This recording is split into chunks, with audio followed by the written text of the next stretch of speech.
have you? No, I have not. Do you want me to text him or are you I just texting him? texted him right now. Okay. He probably has The to take parking public is kind of transportation weird and too. so it's high rent. Oh, dang! I should have driven him. Oh well. I have to go to, but I have to. You know, that means it's the opposite. Oh, it's the opposite.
Go ahead. Hi, everyone. It's red is on and green is off. The background. So this is the only mic that should be on right now. That's That weird. seems Okay, like thank you for backwards. sharing. Thank you. Red on. Red is on. Red is right.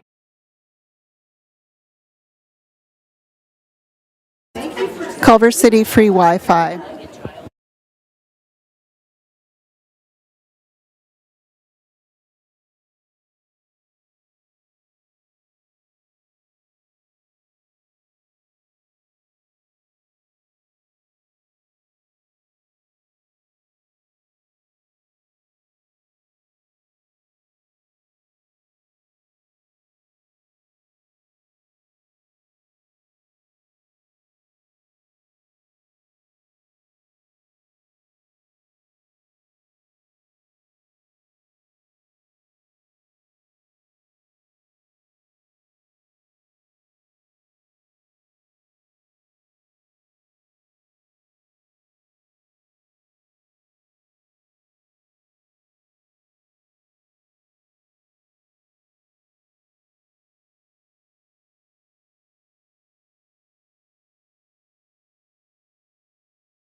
So we have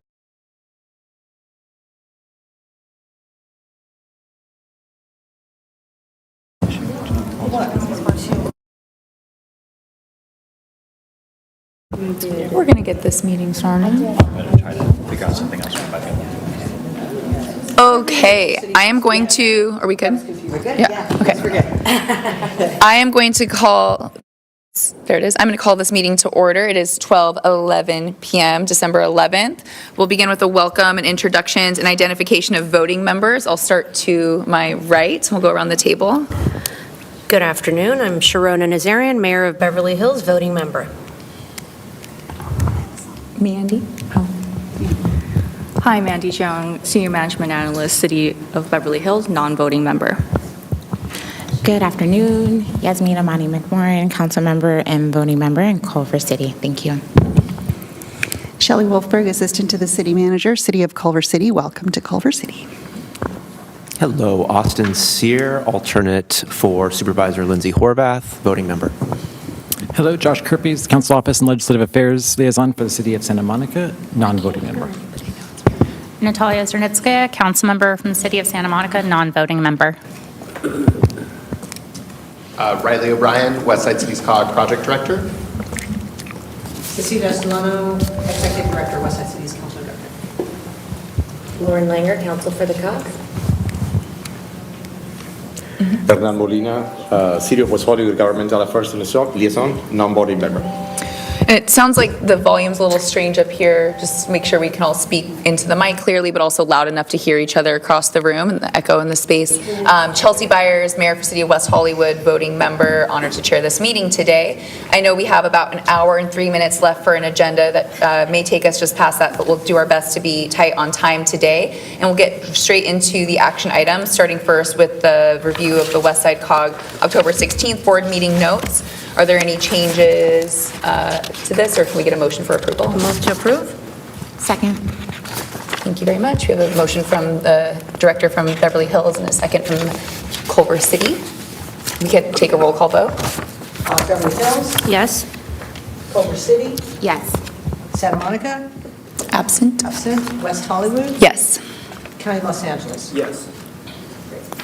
Thank you. Thank you. We'll go straight to item B, our housing La Casa production, preservation, and ownership notice of funding availability and the Westside COG call for Westside developments. I'll turn this over to our staff to lead this item. Yes, thank you. Thank you, Madam Chair. This is a very exciting new program. I'm going to turn it over to Riley O'Brien to talk about how we're using our La Casa funds to hopefully make our own projects more competitive in the La Casa at NOFA. Go ahead, Riley. Thank you, Cecilia.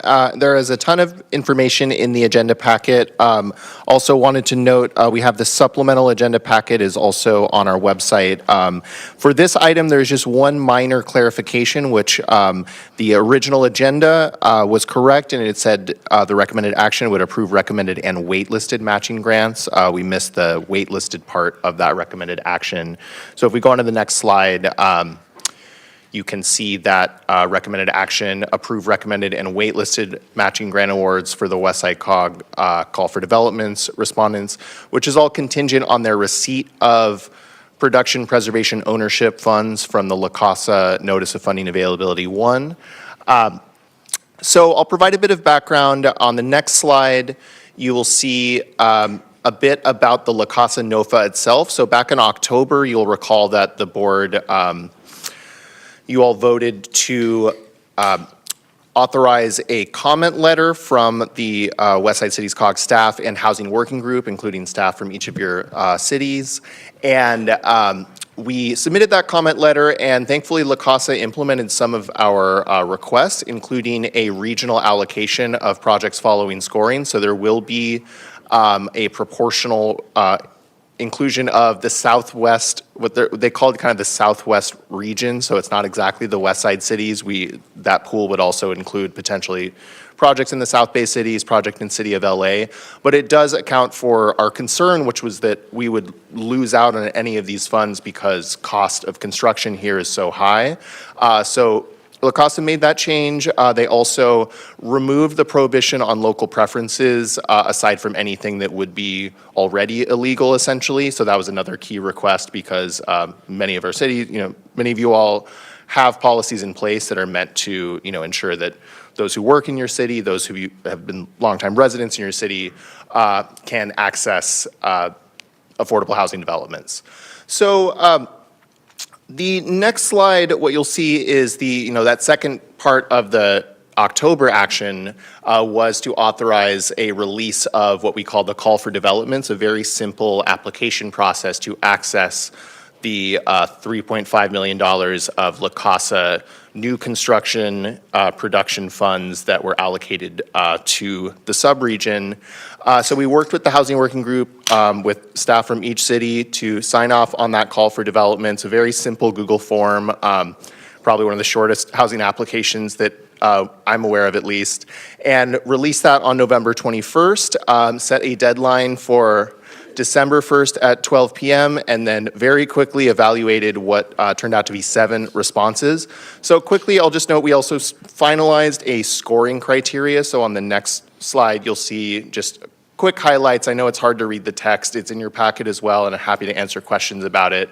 But the big picture is that the scores are meant to was our assessment as COG staff and Housing Working Group members to how competitive these developments would be in accessing the La Casa NOFA, as well as how much they are advancing our own sub-regional goals and individual jurisdiction goals. So COG staff went through, did an initial score based on these metrics. On the next slide, there are some additional metrics. We also agreed on a local support score, 2 out of the total 40 points, that was actually directly scored by members of the Housing Working Group. So 1/4 of that score for each development is based on, is coming directly from each member city staff. And then what you'll see on the next slide is just a summary of what we received after we finalized that scoring criteria, released the call. We received 7 applications, so that was really great to see. We weren't sure if we would receive any, if any developments in our subregion would receive or would be interested in the La Casa NOFA. It does have a lot of strict requirements, so we were happy to see 7 developments, all affordable housing, all, quite affordable housing, 3 that are located in the city of West Hollywood, 2 in the city of Beverly Hills, 1 in the city of Santa Monica, and 1 in Culver City. And what we recommended, just to jump right into it on the next slide, this is really the crux of the recommendation, is based on the scores that the COG staff and Housing Working Group agreed to, and based on just the volume of applications we received, we recommended awarding the basically 1/4 of the funds available for the maximum 4 awards that we were authorized to recommend back in October.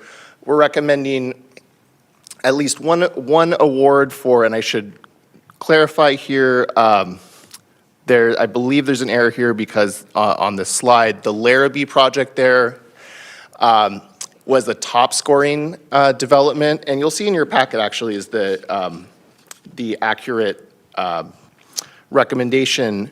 What we recommended is awarding that minimum request to each of the top 4 scoring developments, but we also agreed on a policy of at least 3 jurisdictions or developments in at least 3 jurisdictions receiving awards. So instead of that 4th ranking development in West Hollywood, which would give 3 awards to developments in West Hollywood, we're recommending awarding that minimum request to 327 South Robertson Boulevard in Beverly Hills.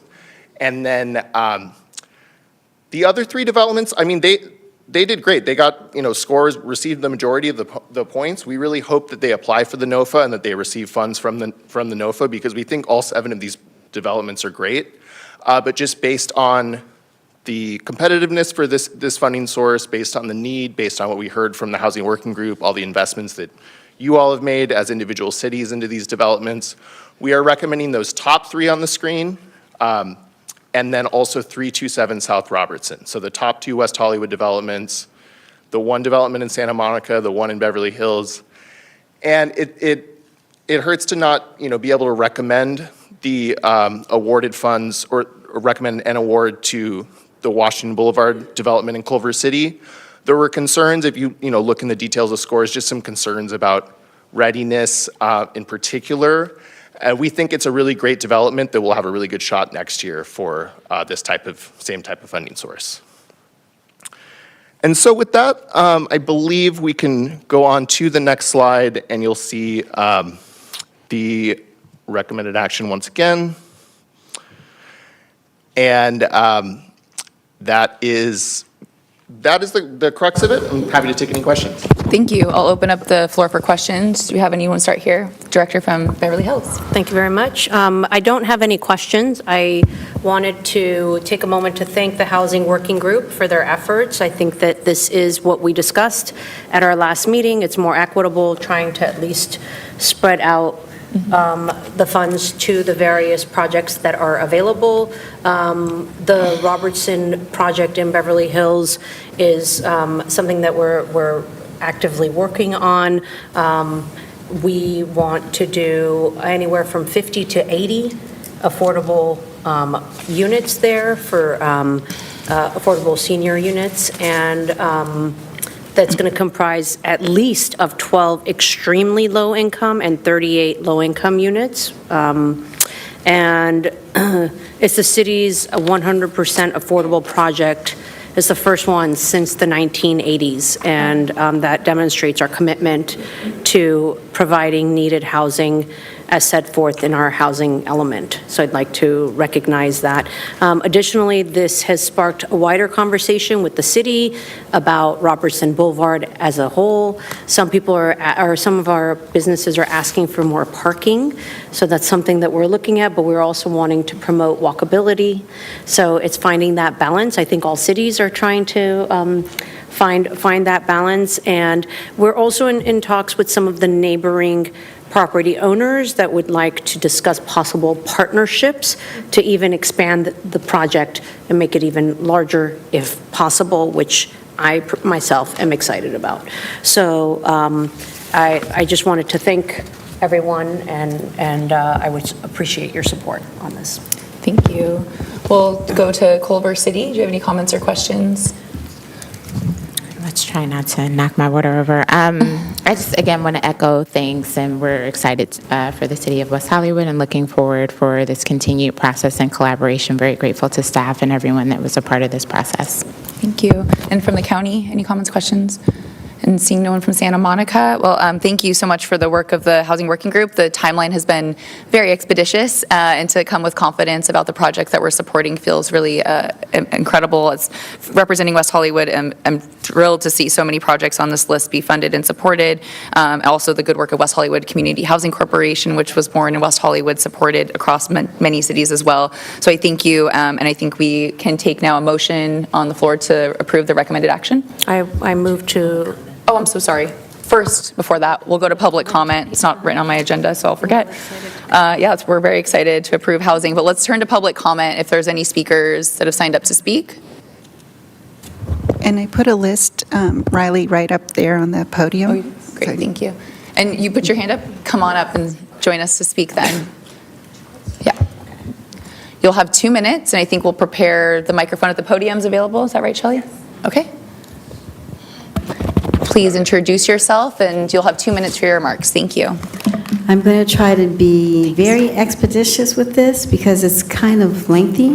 But for 3B, I know that these are already started projects, but I'd like to know if there will be opportunities for the waitlisted future projects. Well, the one, I know you have a few waitlisted, but I'd like to know if there's opportunity for new projects that aren't yet in the development pool. And specifically, I'm concerned about MTA transit-oriented developments that we need to build out within the next 2 years. I'm concerned about the 100% affordable Jubilo project here in Culver City that's got the community up in arms because they're being saddled with a debt that they didn't vote for. I'm also thinking about the hotels that are going to have a pending strike possibly during the Olympics. One of their points of contention is not having housing for their hotel industry workers, whether it's tourism, whether it's actual labor, anybody attached to the hotels that want that $40 wage increase, not 30, but 40. They're going to need this, and they want housing, and they need to know if they're going to be able to get it. Which also brings me to our canceled arts corridor meeting. There's a great need for housing along the arts corridor where LA and Culver share borders, and lots of artists do need housing with mixed-use gallery space and things like that.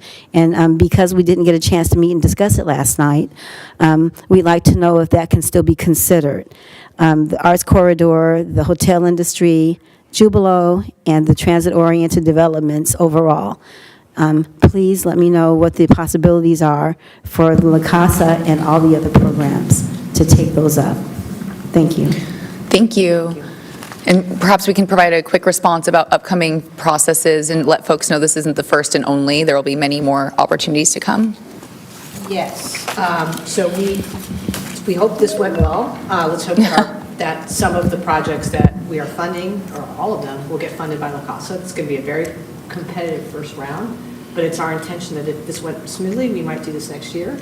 And certainly that we are looking for other ways to support new production in the West Side. So we appreciate your point about the importance of that type of thing. Thank you so much. Seeing no other public comment for this item, we'll go back to the motion. Move to approve as recommended. Second. That's right. Okay. We'll take a roll call vote. Beverly Hills? Yes. Culver City? Yes. Santa Monica? Absent. County of Los Angeles? Yes. And West Hollywood? Yes. Okay, motion is approved unanimously. Wonderful. How exciting for these developments in the future of our region when it comes to housing. We'll go to item C, transportation, the West Side Subregional Bus Infrastructure Program. We have 2 recommended actions. I'll turn this back over to Riley. Go right ahead, Riley. Perfect. Thank you. And if we go on to the next slide here, and the next one after this, another important clarification. So again, handed out these updated packets to our board members, and there's a full packet with these updates in red on our website.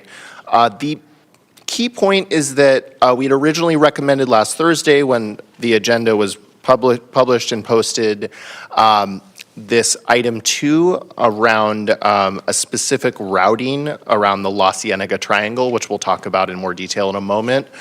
We heard from LADOT on Friday after the agenda was published that they'd like a little bit more time to finalize this.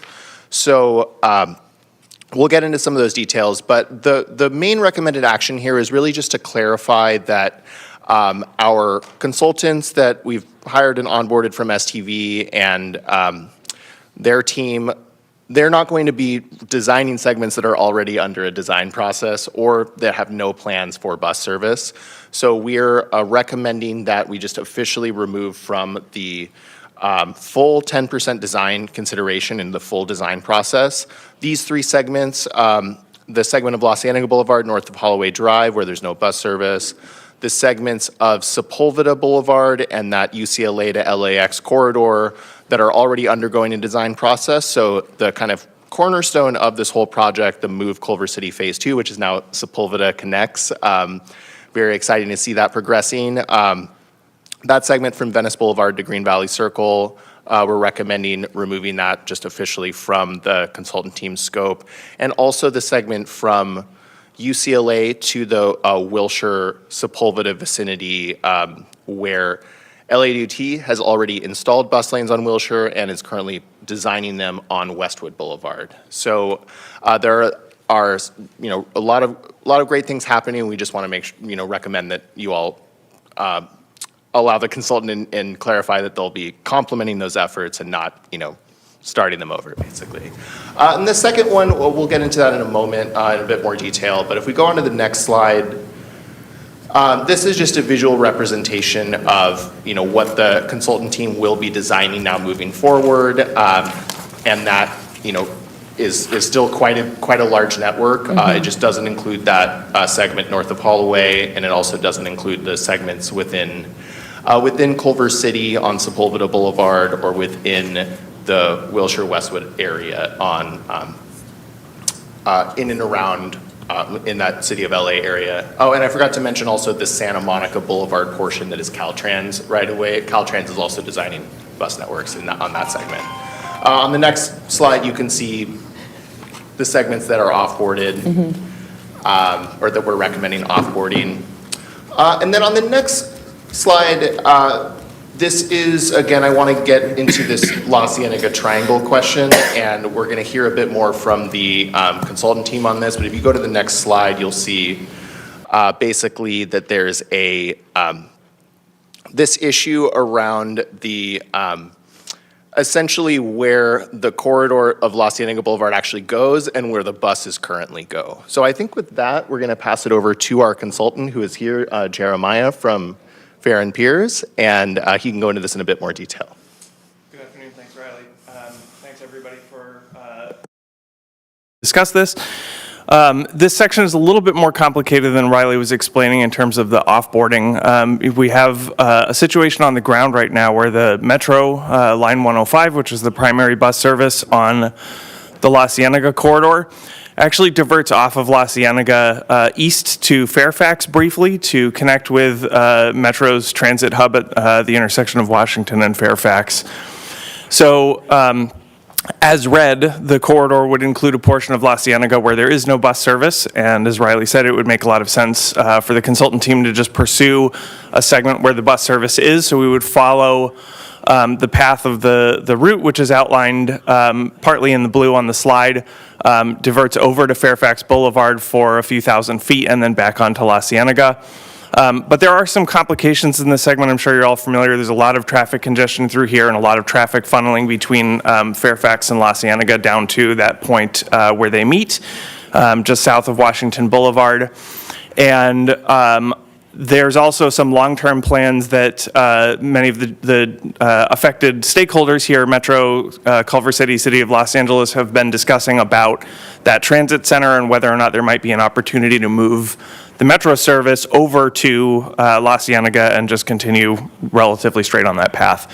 So we initially developed some options and some alternatives to shift our design focus over to Fairfax, but an alternative routing, which we show here in the blue as alternative 3, a hybrid concept in which we would have the option to take advantage of Culver City's planned bus lanes on Washington Boulevard to get the Metro Line 105 back to La Cienega a little bit sooner and avoid a bottleneck for a short segment of Fairfax where it does become quite a bit more physically constrained, and the City of LA's mobility plans would potentially require us to put in both a bus lane and a bike lane, and thus we would go from 3 travel lanes that are very congested down to only 1 travel lane for general traffic. So without having done all of that analysis, our concern was just that could create a much worse situation than simply asking the bus to do a little bit of additional maneuvering, take advantage of some transit priority that we could design where there's a little bit more flexibility in the road. Our recent discussions, as Riley mentioned, with the city of Los Angeles have indicated that they're supportive of exploring a few different options, and we just are looking for the authorization to do that and identify what's the best alternative in this area, and not stick explicitly to just one of the alternatives laid out here. Happy to answer any questions. Are there any questions about this piece of the recommendations today? Okay. Seeing none, thank you so much for the explanation. Really appreciate it. Thank you. Okay, we'll hand it back to you, Riley.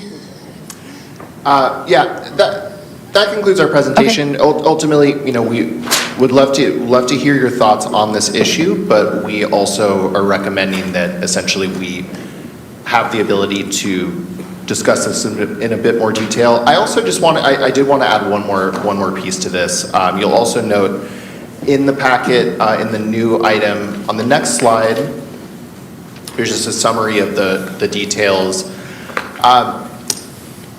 This project, of course, is moving very fast as it must, and Our consultant team, led by STV, they're planning to submit draft 10% design plans to city staff in late December. The jurisdiction staff will have until mid-January to provide feedback. They would like to have a pop-up engagement event in late January, and that's obviously before our next COG board meeting. So we just want to make that very clear that per the current schedule, this would all go through each city staff, outreach staff, as well as technical planning and engineering staff on the transportation side. So nothing would be released to the public without clear approval from them and from staff. But we just want to make sure that that's clear right now, so you're not surprised in January if these pieces start to roll out. So with that concludes my presentation. Thank you, Riley. We'll turn it to Director Nazarian for questions. Yes, thank you very much for the presentation. What would outreach look like for the surrounding communities that would be affected by this? That is a great question, and ultimately it will depend on individual city staff. I think Jeremiah may have an answer to that. I would defer to his judgment, being more, kind of in the weeds at this point with this very specific, timeline and so on. But I don't want to speak on behalf of the outreach team. We do have STV's project manager, Ryan Shimizu, and Elena Salcido on the phone if they are able to jump in, but I don't think we have talked as a group about the exact engagement plans yet. But what I'm hearing is the cities will have opportunities to do some of that engagement around their portions of the bus routes themselves. And then in addition, there'll be supplemental outreach supported by SV. I'm going to mess up the acronym. STV. Okay, great. Yep, that's correct. Who's funding the outreach? If the cities do it, is that something that the cities are responsible for? I can speak to that. So there is outreach within, design phase outreach within STV's scope of work.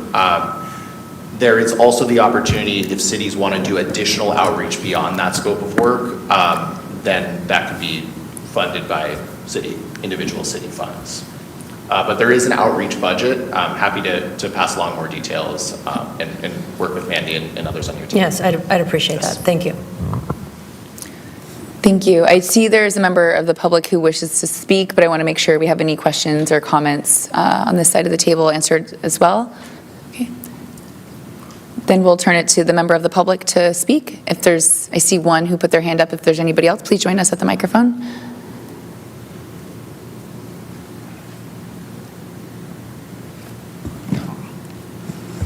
Good afternoon again. Regarding the transportation 3C issues, La Cienega, Fairfax in particular, has a lot of needs, and as a pedestrian, I frequent that area. It isn't safe, it isn't clean, and there's a lot of disconnect between MTA and Culver City bus service. There's an entire 2-block or 3-block area before you hit La Cienega Fairfax that has no shuttle or bus service, and it's a very long distance for people to walk, especially after dark. I would like to know if better connectivity can be looked at between Culver City and MTA bus service and service to the train. The area needs security, lighting, and safety in general. Regular pressure washes to that whole zone would be nice, because it looks like it hasn't been touched by water in a very long time, and there are homeless encampments in that zone, which are very dangerous. Let's see. We need a shuttle that circulates around Whole Foods, Target, and that whole little zone around the Arts District, because it's a very long distance to walk, and we can't really revitalize that area. It does need housing as well, as I mentioned previously, but there's a lot of disconnect, and it's not safe or clean. So I'd like to know if someone can actually take a look at that and send out teams on different shifts, even if it's 4 watches, just to see what the public has to deal with in that area. As far as the transportation as well, overall, for the sub-regional bus infrastructure, I'd like to know if strategic bus stop placement can be considered, if Rain City-style bus stop shelters can be provided.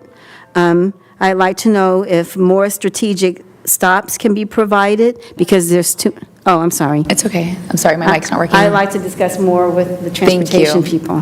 Thank you very much. We Okay, appreciate your thank you, comments. thank you. I saw one other member of the public who wished to speak. Please join us at the microphone and introduce yourself.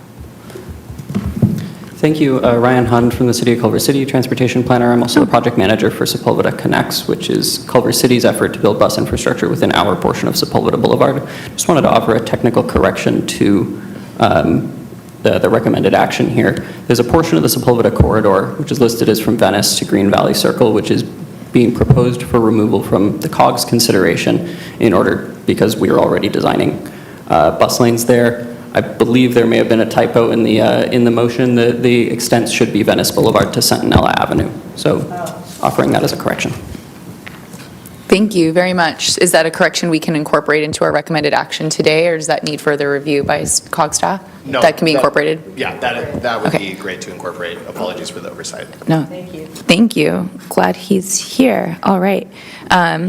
And with regards to the previous commenter, some of the issues that you brought up are not related to the subject matter of this COG, but those concerns around homelessness, cleanliness, lighting, all of that is certainly something that I know is on many people's priorities. I'm happy to chat with you afterwards about who else may be able to look into some of those concerns. Of course. And in terms of the recommended actions today, I just want to make sure we're covered as far as questions go here. I know somebody who takes the 105 from West Hollywood trying to get to Culver City. It's very frustrating at that intersection, mostly because I have to depart that bus and get on another one to get where I'm going typically. My bigger beef is that we don't have at the regional level or sub-regional level direct lines city to city that are direct, but we'll keep working towards that better future. In the meantime, I really appreciate the recommended actions today. I'm very supportive of staff working with LA DOT to correct these things in between time, and thank you for letting us know all the action that'll take place now between February. You all are very busy. So with that, I believe we can offer a motion in a second. Move to approve. Thank you. From Second. Beverly Hills and a second from Culver City. That's what's happening today. Call the roll. That's right. Okay, Beverly Hills. Yes. Culver City. Yes. County of Los Angeles. Yes. West Hollywood. Yes. Motion is approved. Thank you. We'll go to item D, fiscal year 2024-25 COG audit engagement letter. That which you all were waiting for. Pins and needles. This is mundane but extremely important. We've worked with Moss, Levy, and Hartzheim in each of the last 3 fiscal years to do our agency's financial audit. We're happy to say they're actually based in Culver City, and they've had experience performing audits for many public agencies in the region. We've been really pleased with their work, and very exciting is that their proposed audit fee is the same as last year. So we're really excited about that, $6,995. So that is what we're recommending to move forward with them as our auditor for this year. Need a motion for that? We do. We need to go to public comment. Are there any public comments on our audit letter? Thank you. Go back to your motion, Director Nazarian. Madam Chair, question? I'm sorry. Santa Monica. Oh, I'm so sorry. Question from Santa Monica. Yeah, apologies if it's not within the scope, but I just wanted to clarify. Have our prior audits received all unmodified opinions? Yes. Okay, thank you. Clean audits. Great question. Would you like me to? Yeah, make that Motion to approve? Thank you. She made the motion. Okay, second, sorry. Thank I you, didn't all hear it. good. All right. I will call the roll. Beverly Hills. Yes. Culver City. Yes. County of Los Angeles. Yes. West Hollywood. Yes. Excellent. Wonderful. Motion approved. Audit underway. We'll go to item E, our 2026 COG regular board meeting schedule. We get to approve dates for next year. How exciting to look forward. Yes. One of those dates, though, is a little bit contingent. We realized that the April date conflicted with a religious holiday, so we are proposing tentatively to move that to April 16th, and are going to be working with the City of West Hollywood to confirm the location, but we'll be able to firm that up in the next few weeks. But this would be our schedule for next year's meetings. Delighted to have Santa Monica back in the rotation. And with that, we ask for your support in approving this agenda, this schedule.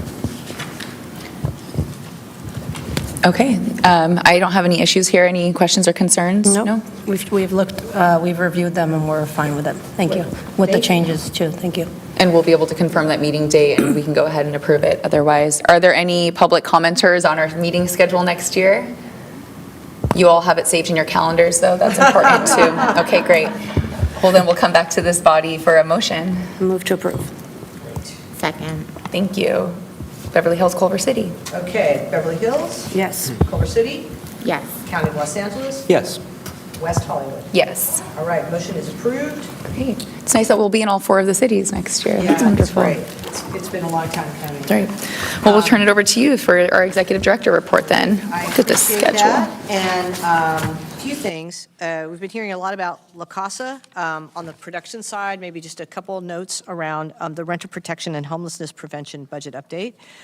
We submitted our budget for this program and the request to waive the 40% minimum for emergency rental and flexible financial assistance. We expect that La Casa is going to approve that waiver, given the significant investment your member cities have made in those services. So we've been tabulating the amount, and we expect that we will receive approval for that.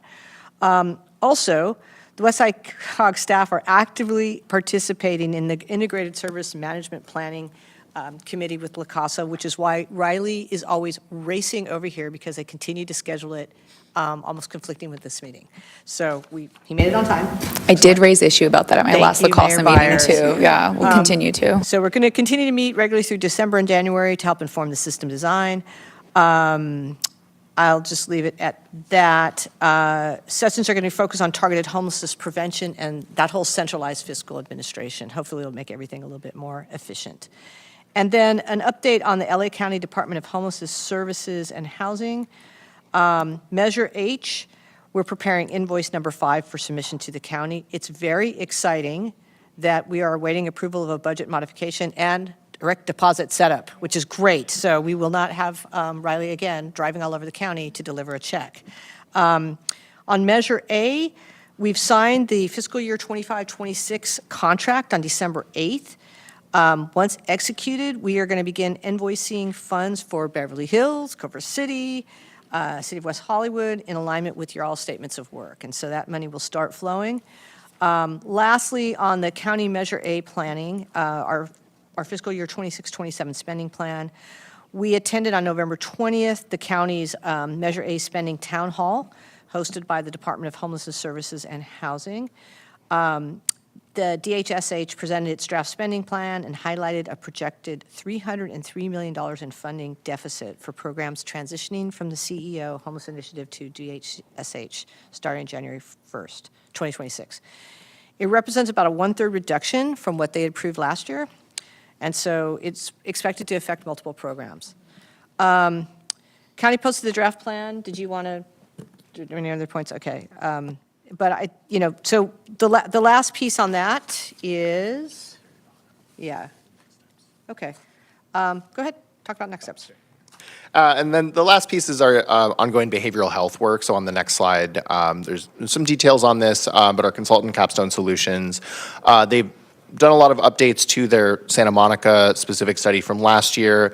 They've, integrated the other SPA 5 jurisdiction data, and now they've been working really closely with West Hollywood staff to bring their data and experiences into the fold because of West Hollywood being in a different SPA, I believe SPA 4. So the next step is just that Capstone Solutions Consulting Group, they'll be presenting the findings to the steering committee and going into a bit more detail on those, and then continuing to conduct one-on-one engagement. We're hoping they'll come back to, I believe in February, but February or April, we'll definitely have a presentation from one of them, one of the many experts from Capstone on the progress so far, and we're really excited about next steps there. Terrific. Director Nazarian. Thank you for the report. I'm wondering if you've reviewed any of the work that Beverly Hills has done as far as our wraparound outreach that we have for our unhoused. We're really a model of excellence right now, and we've seen a lot of success.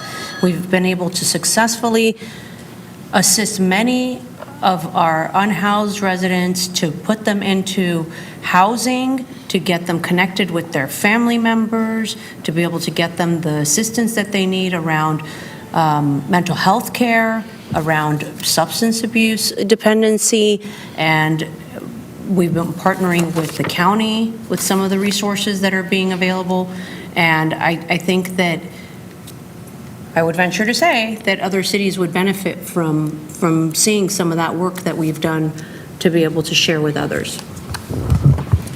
Appreciate that, and we'll certainly take a look. I know that's part of what our consultant is doing, is assessing the different programs, but we appreciate that. Great. Thank you. Thanks for this update. Are there other comments or questions from the body? Go ahead. Just a quick question. What kind of statistics on success rates and just kind of how many folks have been able to be helped through these funds do we publish or do we make available to the public?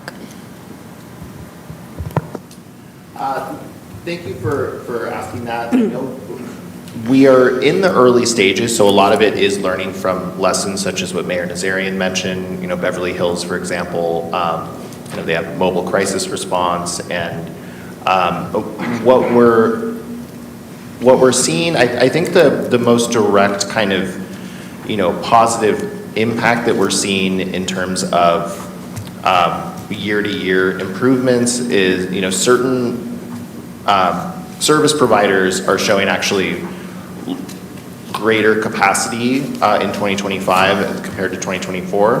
But the additional details we can share with you offline. And I know that my colleague Ana Cuevas Flores is in the integrated service model La Casa homelessness prevention meeting right now. Otherwise, I think she'd be able to give a more detailed answer. But we can certainly follow up with more details on that. I'll just say that the main point is that we're in the early stages of coordinating, but we're looking forward to February or April to have some of those preliminary results. Thank you. And sorry, Chair, may I just remind any members of the public who may be listening or who may be here in person to sign up to do the homeless count in January if you haven't already. The volunteer sign up is, I believe, what is it? Volunteer.lhasa.com or what is just Google Lhasa homeless count. Yeah, thank you. Thank you. So there's no public comment on this item. No, there isn't. We're not able to take public comment on the executive director's report, but just after the next item on the agenda, we'll come back to the public for one last public comment on everything. So we'll come back to you. I'm going to introduce Jeff Kiernan with League of California Cities for our legislative update, which I saw you printed. Thank you. Good afternoon, everyone. Yes, I did push, you obviously have a report in your packet, but also there's an addendum on the tables. I do have a couple of copies if anyone is interested in the public, which includes our recently updated, now I'm ringing, our recently updated 2025-26 advocacy priorities. The board just set those last week at a conference we call League Leaders with members of leadership from our various departments, caucuses, professional development departments, and diversity, no, all of our leadership, policy committees. There we go. So just the top lines here. The first one is protect and enhance local revenues and expand economic development tools. The second, strengthen partnerships with the state to improve public safety. Third, secure investments to prevent and reduce homelessness and increase the supply of affordable housing. And four, strengthen climate change resiliency and disaster preparedness. I also do want to call your attention to the QR code at the bottom of that sheet. That is our 2025 legislative report. It's 166 pages of all the laws that were passed this year that cities may be interested in and may need to be aware of in the future.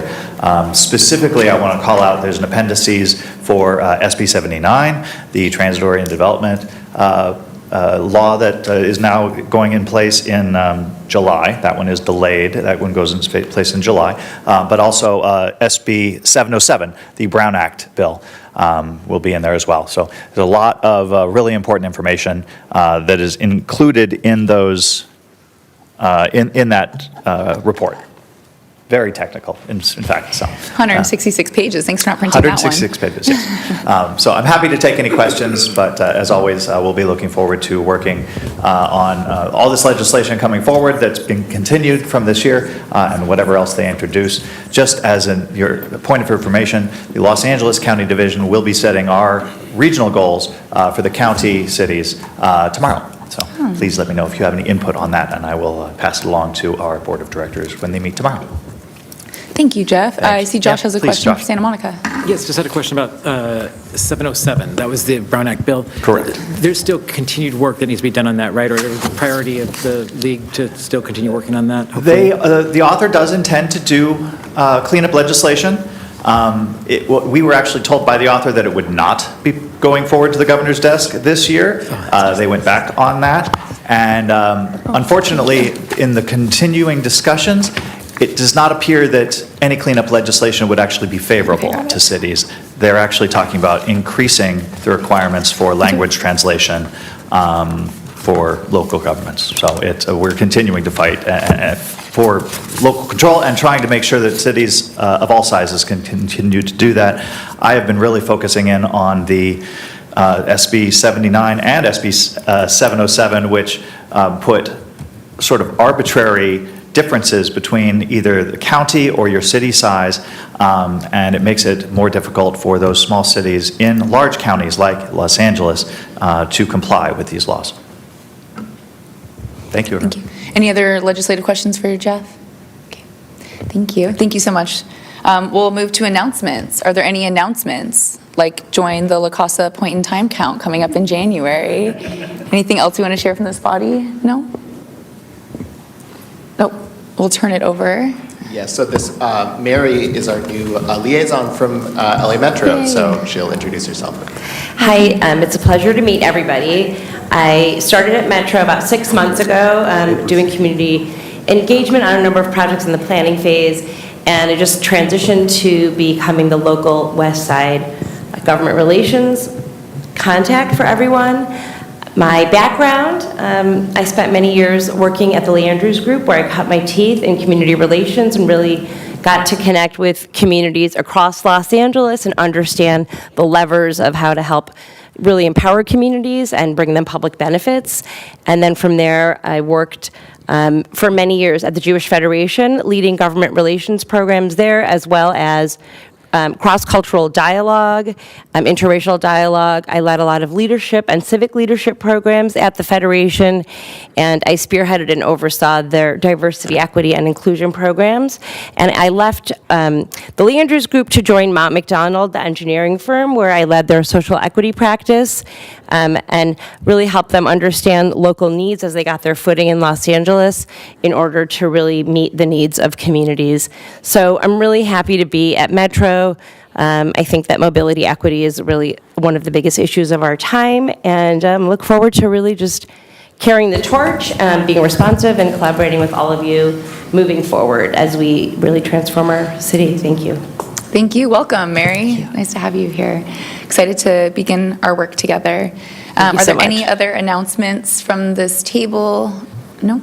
Seeing none? Okay, we'll go to our future meeting and agenda items. Any future agenda items or future meetings? I will note the August 16th or April 16th meeting in West Hollywood's confirmed at that location, so that's great. Anything else on this side of the table? Okay, terrific. Then I'll go back to the public for our final round of public comments. I saw you put your hand up. Please join us again. If anybody else is prepared to speak, you'll be just after.